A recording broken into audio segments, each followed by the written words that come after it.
के लिए भी हम बहुत शुक्रगुजार हैं कि परमेश्वर ने ये मौका मुझे दिया कि यहाँ पर हम नए नए लोगों के द्वारा इन वचनों को सुना और बच्चों के द्वारा खास तौर से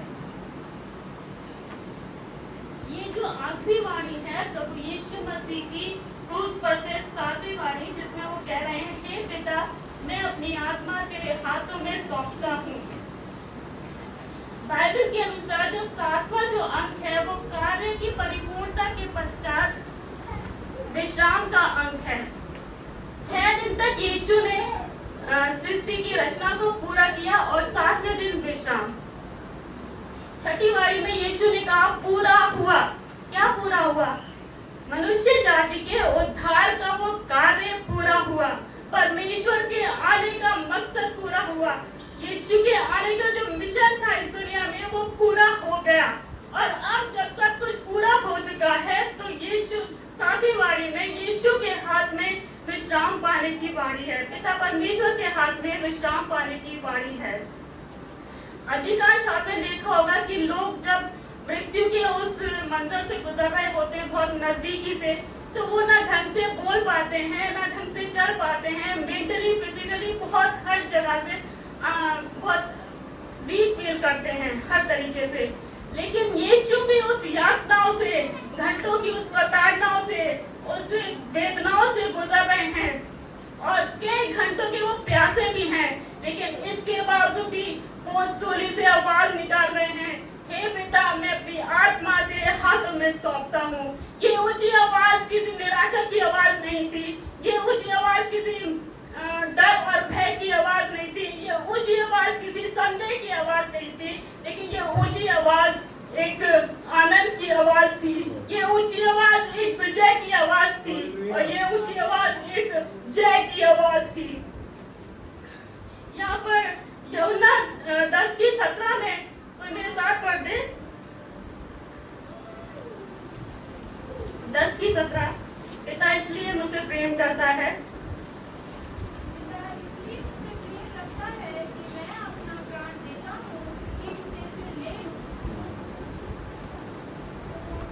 पिता इसलिए मुझसे प्रेम करता है कि मैं अपना प्राण देता हूँ। उसे ले भी सकता हूँ, उसे लेने का भी अधिकार है और देने का भी। इस प्रकार यीशु की क्रूस पर हत्या नहीं हुई, लेकिन यीशु की क्रूस पर मृत्यु उसने खुद को स्वीकारा, मृत्यु को उसने स्वीकारा, स्वेच्छा से एक्सेप्ट किया यीशु ने। क्यों? क्योंकि मनुष्य के उद्धार का वो कार्य पूरा हो जाए। हालेलुया। यीशु बिगनिंग से उन्होंने जब सृष्टि की रचना की तो मनुष्य के बारे में यानी कि हमारे बारे में उन्होंने अंत का भी सोच रखा था कि मनुष्य का अंत विनाश की करने की ओर नहीं, लेकिन अनंत जीवन की ओर हो जाए। यीशु ने अपने किसी भी कार्य को अधूरा नहीं छोड़ा मेरे प्रियो।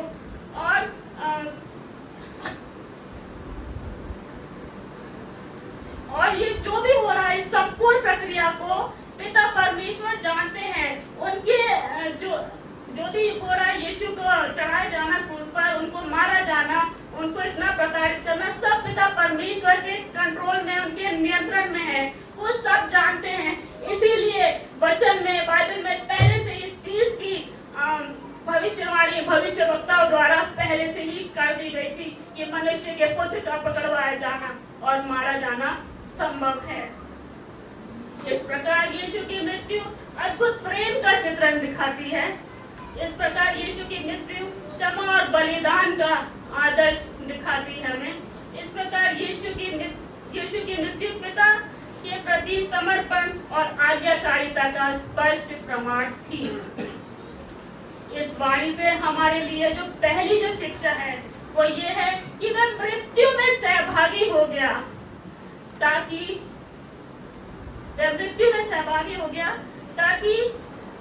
मृत्यु के द्वारा उसे हरा दे जिसे मृत्यु पर जयवंत होने की शक्ति मिली थी, यानी कि शैतान को शक्तिहीन कर दे। वह मृत्यु में सहभागी हो गया ताकि जो मृत्यु के दासत्व में भय में जी रहे थे उनको उस दासत्व के द्वारा, उस दासत्व से, मृत्यु के भय से छुड़ा सके। वह मृत्यु में सहभागी हो गया ताकि उसकी मृत्यु और पुनरुत्थान के द्वारा हम अनंत जीवन के अधिकारी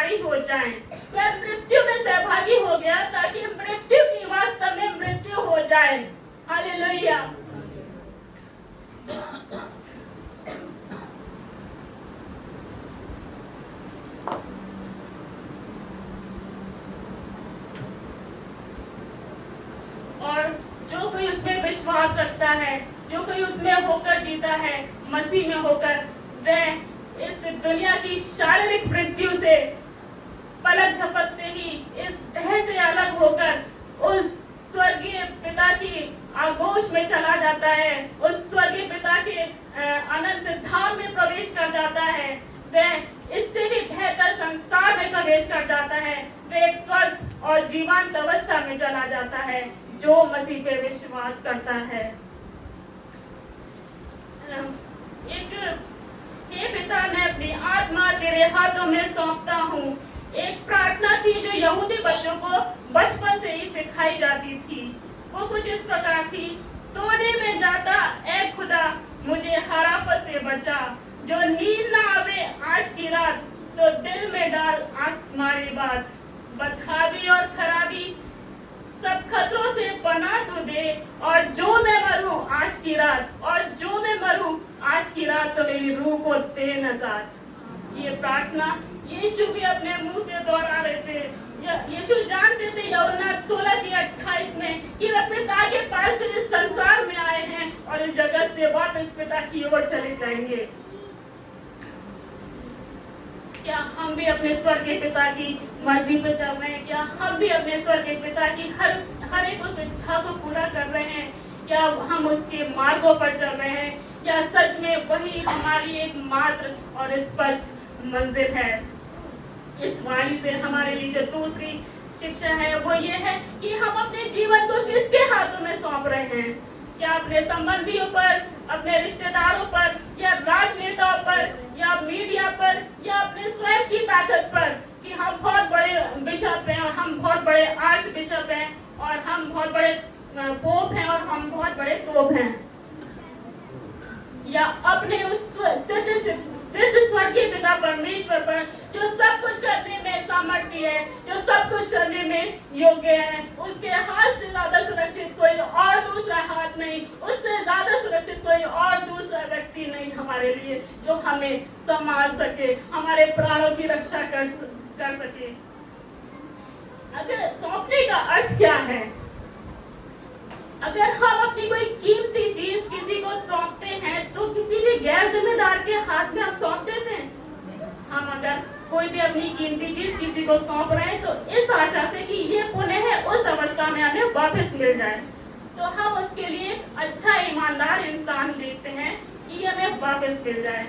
तो इस प्रकार अगर हम सब कुछ संपूर्ण रूप से अपने पिता परमेश्वर पर सौंप देते हैं, चाहे वो हमारा स्वास्थ्य हो, चाहे हमारा धन हो, चाहे हमारा परिवार हो, हमारे नाते रिश्तेदार हो, हमारा रोजगार और हमारी नौकरी हो, तो सच में वो सब कुछ करने के योग्य परमेश्वर है, वो सब कुछ करने में सामर्थ्य परमेश्वर है।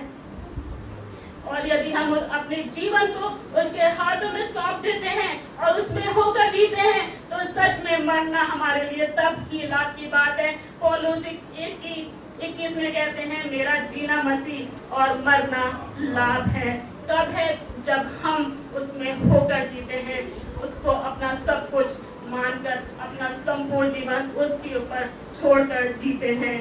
तीसरी जो शिक्षा हमें यहाँ पे मिलती है, यीशु को दूसरे हाथों ने प्रताड़ित किया, उसे सताया, मारा, कूटा, हर तरीके से निंदित किया, हर तरीके से उसको बेइज्जत किया, लेकिन उसकी आत्मा को छू भी ना सके। क्यों? क्योंकि उसकी आत्मा पिता परमेश्वर के पास सुरक्षित पाई जाती थी। हालेलुया। चौथी जो शिक्षा हमें यहाँ पे मिलती है वो इस प्रकार से है कि यीशु की पहली वाणी से लेके अंतिम वाणी तक वो प्रार्थना कर रहे थे, यानी कि सुख में भी प्रार्थना और दुख में भी प्रार्थना। कभी कभी परिस्थिति इस तरीके की आती है, जब सब कुछ अच्छा चल रहा है, बहुत स्मूथ चल रहा है, तो हम यीशु तेरा धन्यवाद, यीशु तुम महान है, हालेलुया, प्रेज द लॉर्ड। लेकिन जैसी कुछ प्रॉब्लम या कुछ समस्या आई तो हमारा फोकस यीशु से हट के उस समस्या की तरफ हो जाता है, और उस समय हमें चाहे कोई गलत गाइड करे चाहे सही, हम उसको मानते हैं लेकिन अपने यीशु को छोटा कर देते हैं। यीशु भी बहुत सारे कष्टों से होकर गुजर रहे हैं, शारीरिक और मानसिक वेदनाएं और पीड़ाओं से होकर गुजर रहे हैं।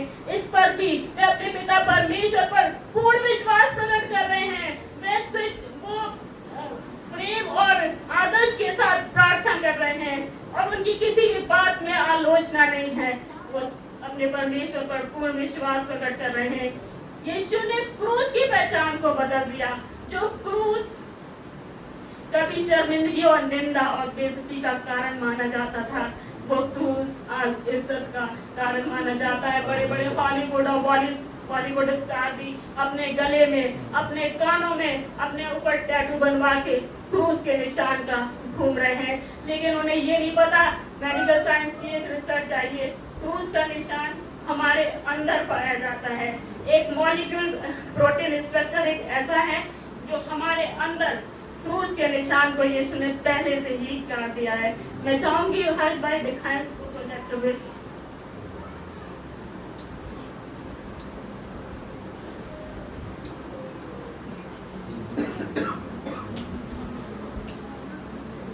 ये हमारे बॉडी के अंदर एक मॉलिक्यूल स्ट्रक्चर है, उसका निशान है। देखिए आप, यीशु के आश्चर्य का हम गाना गाते हैं ना, यीशु मेरे अंदर काम करता है, वो बाहर। सच में यीशु के वो निशान को देखिए। आप सब जितने भी यहाँ बैठे हैं, ये मॉलिक्यूल स्ट्रक्चर आप लोग के अंदर बॉडी में गोदा गया है, बॉडी में प्रेजेंट है, राइट? ठीक है।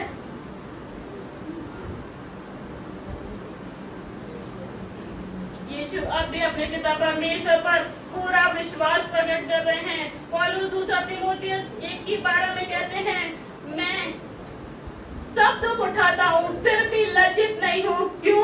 क्योंकि मैं जानता हूँ कि मैंने किस पे विश्वास किया है। और मेरे प्रियो, अगर आप सच में यीशु पे विश्वास करते हैं तो वो कभी भी आपको लज्जित न होने देने वाला परमेश्वर है। हालेलुया। मैं इसलिए दुख उठाता हूँ और सब सहता हूँ, फिर भी मैं लज्जित नहीं, क्योंकि मैं जानता हूँ, मैंने भरोसा, मेरा विश्वास किस पर है? उस यीशु पर। और यदि हम भी उसके साथ मर चुके हैं तो उसके साथ जिएंगे भी, और यदि हम उसका इनकार करेंगे तो एक दिन वो भी हमारा इनकार कर देगा। क्या आज हम सब अपने आप से एक प्रश्न पूछ सकते हैं, क्या हम अपने जीवन को उसके हाथों में समर्पित कर रहे हैं? क्या हम अपने आत्मा, प्राण, धैर्य, अपनी सारी योग्यताओं समेत, अपने परिवार समेत, अपने नाते रिश्तेदारों समेत यीशु के हाथों में अपने आप को सौंप रहे हैं? क्योंकि वही एकमात्र ऐसा ईश्वर है जो सब कुछ करने के योग्य है। और वो कहता है, बोलते दबे और लोगों मेरे पास आओ, मैं तुम्हें विश्राम दूंगा। कोई और ईश्वर ऐसा कहता है तो मुझे बताइए। आज यीशु भी आप सबसे ये प्रश्न करते हैं कि मनुष्य सारे जगत को प्राप्त करे और अपनी आत्मा की हानि उठाए तो इससे क्या लाभ? मैं यहाँ पर छोटा सा गुड फ्राइडे का मीनिंग आप लोग से पूछना चाहूंगी कि हम लोग यहाँ पे हर साल एकत्रित होते हैं इसी समय, इसी वक्त के अनुसार और इतने समय के अंतराल में। क्या सच में गुड फ्राइडे का मतलब आप लोग जानते हैं? Good Friday is not a memorial service. ये कोई मेमोरियल सर्विस नहीं है। This is the day that death died. आज के दिन मृत्यु का अंत हुआ और वचन कहता है वह लहू और मांस में सहभागी हो गया, ताकि वो लहू और मांस में सहभागी हो गया ताकि वो मर सके। Because God can not die. परमेश्वर मर नहीं सकता था, इसलिए वो मांस और लहू में सहभागी हो गया ताकि वो मर सके। इसलिए वचन कहता है, ए मृत्यु तेरा दंड कहाँ? ए मृत्यु तेरी जय कहाँ? कुछ लोग रो रहे हैं, यीशु मर गया, यीशु मर गया। अरे this is a good news for everyone. This is a good news for you and me. This is a good news for us that Jesus died. क्यों? अगर वो नहीं मरता तो आज हमें शायद वो आशा, वो उम्मीदें नहीं मिलती जो अब मिली है। बाइबल तीसरे दिन नहीं पढ़ी, वो मर के मुर्दों में से जी उठा। आज भी रो रहे हैं, यीशु मर गया। आगे बाइबल नहीं पढ़ी, तीसरे दिन वो जी उठा और उसने हमारे बिहाफ में उस मृत्यु के स्वाद को चख लिया है। अब हमें चखने की कोई जरूरत नहीं, क्योंकि किसी भी चीज को हम टेस्ट करते हैं कि ये खट्टी है या मीठी है, नमकीन है। यीशु ने उस मृत्यु के स्वाद को हमारे लिए चख लिया है। What a wonderful news for every believer कि जिस भय से दुनिया डर रही थी, जिस भय के दासत्व में दुनिया पड़ी हुई थी, मृत्यु के भय के, उससे यीशु ने हमें आजाद कर दिया है। आमीन। और कुछ लोग जो यीशु को नहीं जानते, परमेश्वर को नहीं जानते, वो कहते हैं life is like an ice cream, enjoy before it melt. जिंदगी एक आइसक्रीम की तरह है, इसे एंजॉय कर लो जब तक वो पिघल नहीं जाती, और जब पिघल जाती है तो उसके बाद क्या होता है?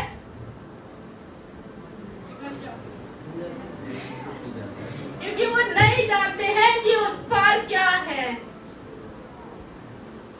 A mighty glory is waiting for you on the other side. हम जानते हैं कि उस पार क्या है, हम ये भी जानते हैं कि उस पार कौन है।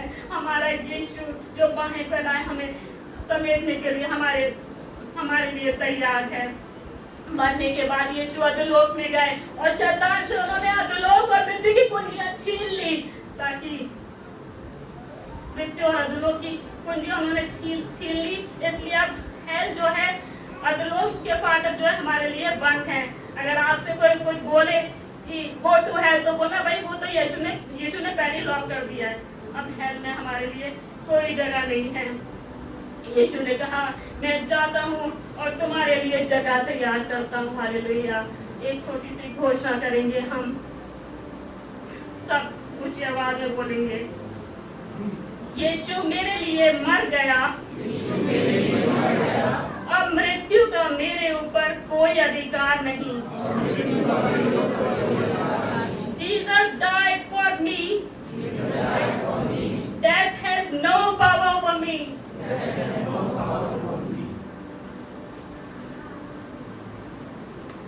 कुछ घोषणा यहाँ पर मैं करवाना चाहूंगी आप लोग के मुंह से आज के दिन, कि आज सच में गुड फ्राइडे का दिन हमारा सफल हो जाए। हम अपने आत्मा को, अपने प्राण है, अपने सबको यीशु के हाथों में सौंप दें, जैसे यीशु ने अपने पिता परमेश्वर पर भरोसा रखते हुए उसके हाथों में सौंपा। आज सब कुछ हमारा सौंपना और हमारे जीवन के लिए सफल हो जाए। हालेलुया। कोई मेरे साथ एक इंग्लिश में करते और मैं इसको हिंदी में बोल के जाऊंगी। मनु भाई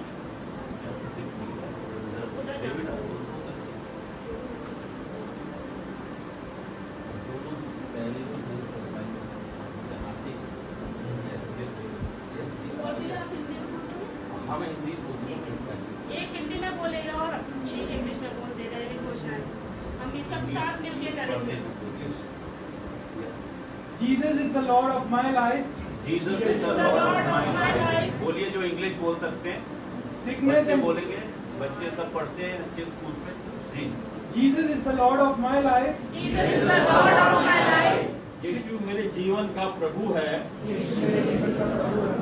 Sickness and disease have no power over me. और पूरा उसको एक घोषणा पूरी तुम पढ़ो, एक घोषणा पूरी। Jesus is the Lord of my life. Sickness and disease have no power over me. I am forgiven and free from sin and guilt. I am dead to sin and alive unto righteousness.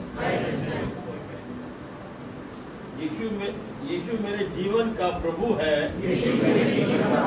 बीमारी और रोग का मुझ पर कोई अधिकार नहीं। मुझे क्षमा कर दिया गया है और मैं पाप और दोष से मुक्त हूँ।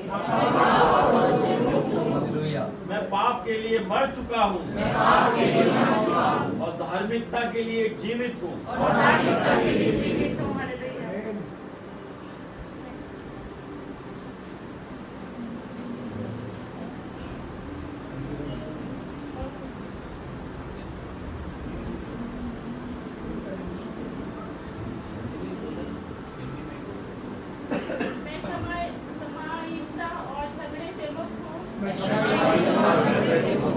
मैं दूसरों को वैसे ही क्षमा करता हूँ जैसे मसीह ने मुझे किया। क्योंकि पवित्र आत्मा द्वारा परमेश्वर का प्रेम मेरे हृदय में उंडेला गया।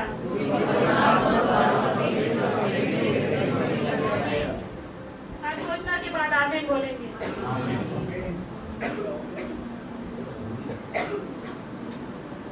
यीशु मेरे पापों को अपनी देह पर लिए क्रूस पर चढ़ गया, इसलिए मैं पाप के लिए मर गया और परमेश्वर के लिए जीवित हूँ और उसके कोड़े खाने से मैं चंगा हो गया और संपूर्ण हो गया। पिता आपके वचनों के कारण मैं बचाई हूँ। मैं मेमने के लहू और अपनी गवाही के वचन के द्वारा संसार, शरीर और शैतान पर विजय प्राप्त करता हूँ।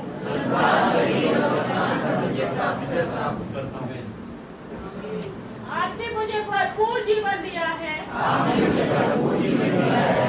मैं आपके वचन के द्वारा उस जीवन को प्राप्त करता हूँ और ये मेरे शरीर के हर अंग में प्रभावित होता है और मुझे चंगाई और स्वास्थ्य प्रदान करता है।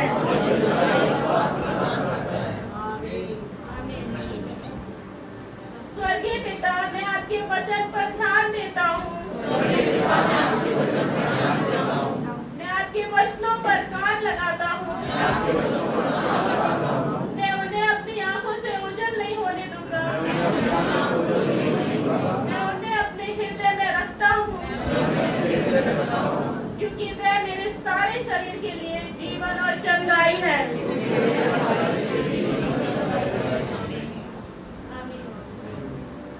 जैसे परमेश्वर मूसा के साथ था, वैसे ही वह मेरे भी साथ है। मेरी आंखें धुंधली नहीं हुई, ना ही मेरी प्रकृति शक्ति कम हुई। धन्य है मेरी आंखें क्योंकि वह देखती हैं। धन्य है मेरे कान क्योंकि वह सुनते हैं। आमीन। मुझ पर कोई विपत्ति नहीं आएगी, ना ही कोई विपत्ति मेरे निवास के निकट आएगी, क्योंकि तूने अपने स्वर्गदूतों को मेरे ऊपर अधिकार दिया है। वे मेरे सभी मार्गों में मेरी रक्षा करते हैं। मेरे मार्ग में जीवन, चंगाई और स्वास्थ्य है। आमीन। यीशु ने मेरी कमजोरियां ले ली और मेरी बीमारी उठा ली। इसलिए मैं बीमारी को अपने शरीर पर हावी होने नहीं देता। परमेश्वर का जीवन मेरे अंदर बहता है और मेरे हर रोग को चंगा करता है। मैं श्राप से मुक्त हो गया हूँ। गलतियों 3:13 मेरे खून में बह रहा है। वह मेरे शरीर की हर कोशिका में बहता है और जीवन और स्वास्थ्य को बहाल करता है। आमीन। जो कुछ परमेश्वर ने नहीं बोया, वह यीशु के नाम से मेरे शरीर से नष्ट हो गया है और जड़ से उखाड़ दिया गया है। पत्रस 2:24 मेरे अस्तित्व के हर रेशे में समाया हुआ है और मैं परमेश्वर के जीवन से जीवित हूँ। आमीन। पिता, आपका वचन मेरा हिस्सा बन चुका है। वह मेरे खून में बह रहा है। वह मेरे शरीर की हर कोशिका में बहता है। मेरे शरीर को पुनर्स्थापित और रूपांतरित करता है। आपका वचन देहधारी हो गया है क्योंकि आपने अपना वचन भेजा, मुझे चंगा कर दिया। आमीन।